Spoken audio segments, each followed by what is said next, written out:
So ran into an issue this morning. My wife, she put the seat up on the 2018 Chevy Silverado on the rear seat here. She went to put it back down and it will not come back down. I'm putting a lot of force on the seat and it will not come back down. It is stuck. Okay, so do you see this thing here? I think they call this a hammer. But inside here, something's broke. It could be the spring. I don't even know. But all I'm going to show you today is how to release this so that you can fold your seat back down in the seating position.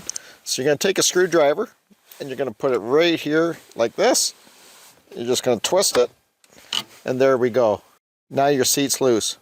So we'll push it back in place. You can see it won't let go. Again, put your screwdriver back in there, twist it and push that hammer down. There you go. Now you can put your seat down back in your seat position.